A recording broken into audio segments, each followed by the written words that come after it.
in the morning.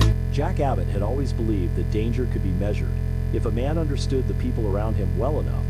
He had built his life on instinct, calculation, and the stubborn faith that the Abbott name could survive any storm if someone in the family remained strong enough to stand in front of it. But this time, the storm had a name.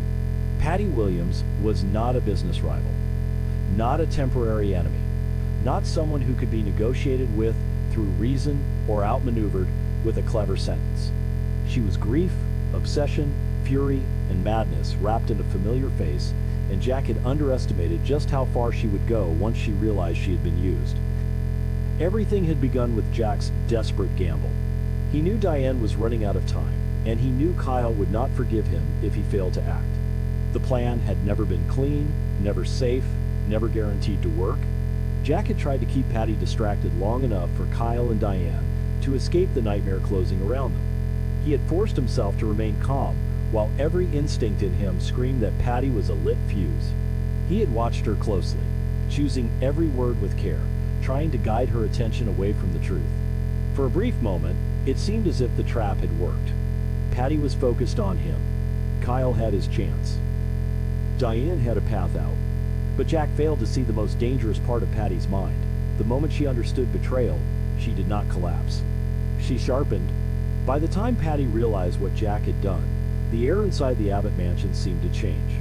The rooms that once held family dinners, arguments, forgiveness, and legacy became cold and unfamiliar. Patty looked at Jack not as the man she had loved in her twisted imagination, but as the man who had humiliated her. In her eyes, his attempt to save Diane was not courage. It was rejection. It was proof that Diane still mattered more than she did. The trap that Jack had hoped would buy time became the final wound in Patty's already shattered heart. Every soft memory she had built around him twisted into rage. Every fantasy she had clung to broke apart and became something darker. Jack sensed it too late. He saw the change in her posture, the terrible stillness in her face, the way her eyes no longer begged him to understand, but condemned him for refusing to belong to her. He tried to reach her, not with love, not with false promises, but with the urgent steadiness of a man who knew one wrong move could turn the room into a crime scene. Patty, however, was past the point of listening. In her mind, Jack had not just betrayed her plan. He had betrayed the future she had invented for them. He had chosen Diane, chosen Kyle, chosen the Abbott family, chosen reality over the broken world Patty had built to survive. That choice became unforgivable.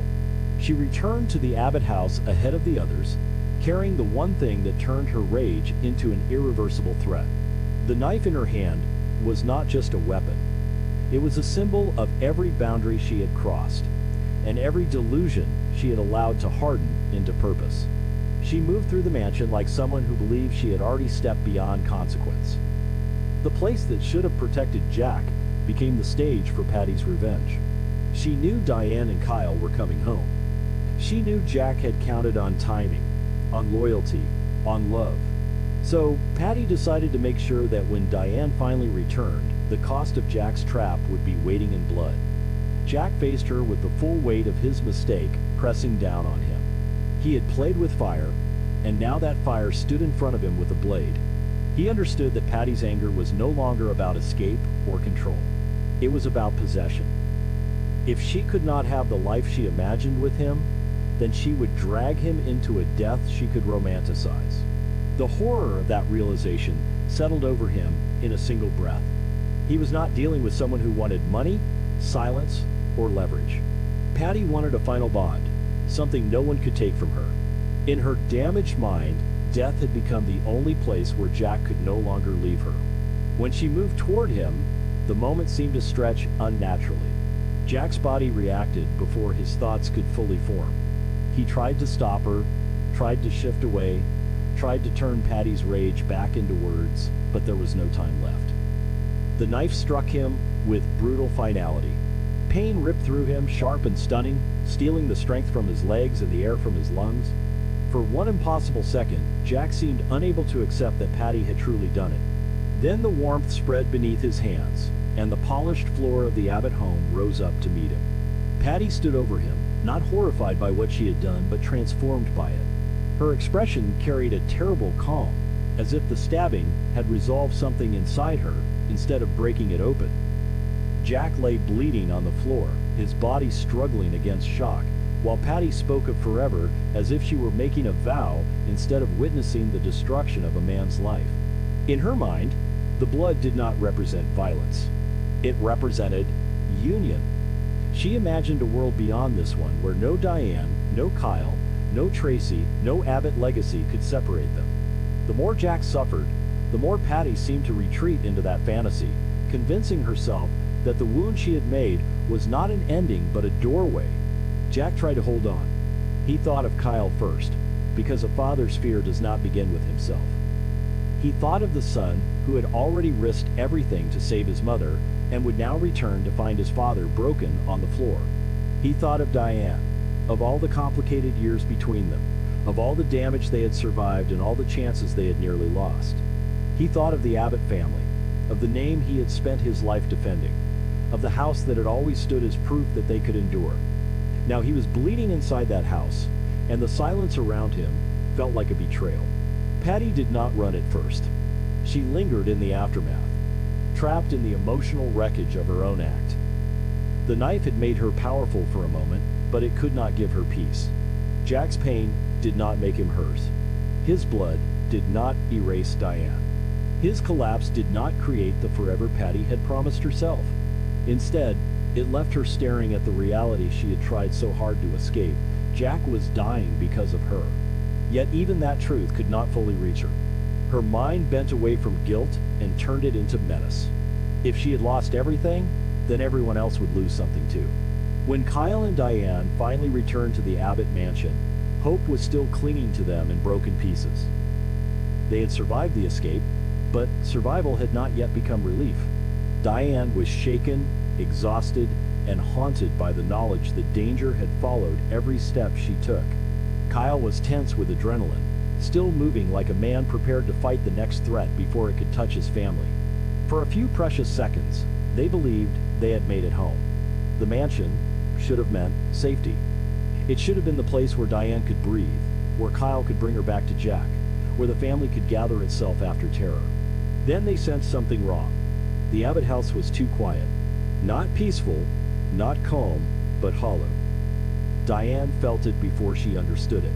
Kyle called out, searching for his father, trying to force normalcy into a space that refused to answer. Their steps carried them deeper into the house, and every second without Jack's voice made the dread heavier. Diane's fear sharpened into panic. Kyle's protective resolve began to crack. They followed the silence until it led them to the sight that would change everything. Jack was on the floor, pale and bloodied, his life draining out beneath him. Diane froze in a kind of horror, so complete that her body could not immediately obey her mind. The man she had fought to return to, the man whose plan had helped give her a chance to escape, was lying in front of her as if the house itself had swallowed him and given him back broken. Kyle reached him first, dropping beside his father with a desperation that stripped him of every defense. He pressed his hands where the blood was worst, trying to stop what could not be stopped by love alone. Diane fell beside them, her shock turning into raw, breathless grief. The panic that followed was not chaotic because they lacked purpose. It was chaotic because every action felt too small against the size of what had happened. Kyle called for help, his voice fighting to stay steady, while terror tore through him. Diane tried to keep Jack conscious, tried to anchor him to the room, to the family, to the life Patty had tried to steal. Jack's breathing was shallow. His strength came and went in flickers. Each second became a battle. Each drop of blood seemed to accuse them of arriving too late. Kyle's mind punished him even as he moved. He had saved Diane, but in doing so, had he left Jack exposed? Had the rescue that was supposed to bring their family back together opened the door for Patty's revenge? He knew the blame belonged to Patty, yet guilt does not follow logic when a father is dying in front of his son. Kyle's hands shook as he tried to keep pressure on the wound. He wanted to command the situation, to control it, to force the world back into order. But there are moments when even the strongest son becomes a frightened child again, and Kyle was trapped inside one of them. Diane's guilt was different but just as merciless. She looked at Jack and saw every choice that had led them here. She had been the target, the reason Kyle had risked himself, the reason Jack had played his dangerous game with Patty. She knew Jack would never want her to think that way, but the thought took root anyway. If Diane had not been in danger, Jack might not be bleeding on the floor. If Patty's obsession had not been fed by old wounds and fresh jealousy, perhaps none of them would be facing this nightmare. Diane had spent so much of her life fighting to be accepted, forgiven, and trusted. Now she feared her return to the Abbott home had brought death to its heart. The paramedics arrived into a scene heavy with dread. The Abbott mansion, once defined by power and elegance, became a battlefield of urgent hands, clipped instructions, and failing time. Kyle did not want to let go of Jack, even when the professionals needed room to work. Diane seemed unable to move until someone guided her back. The sight of Jack being lifted from the floor broke something in both of them. It made the crisis real in a new way. As long as he had been in their hands, they could pretend they were holding him to life. Once he was taken toward the ambulance, the helplessness became unbearable. The ride to the hospital felt endless, even though everything happened quickly. Jack was suspended between life and death, surrounded by people trained to fight for every heartbeat. Kyle and Diane were left with fear that had nowhere to go. Every traffic light, every turn, every flash of emergency light seemed to exist outside normal time. They had no room for full memories, only fragments. Jack's voice, Jack's stubbornness, Jack's loyalty, Jack standing between his family and danger as if he could absorb every blow meant for them. Now his body had absorbed the blow, and no one knew whether he would survive. At the hospital, the crisis deepened. Jack was rushed away before Kyle or Diane could understand the full extent of his injuries. The doors closed between them and the only person they needed to see. The sterile brightness of the emergency ward felt cruel. There was no warmth there, no Abbott history, no family power that could bend the rules of life and death. There were only doctors, machines, blood loss, and time. Jack was taken into surgery, and those waiting outside were left to face the most brutal kind of silence. Kyle paced because stillness would have destroyed him. Diane sat, then stood, then sat again, unable to settle into her own body. Neither of them could say the worst fear directly, yet it sat between them. Jack might die. The words were too heavy to speak and too real to ignore. Every time someone passed through the corridor, both of them looked up, searching faces for answers.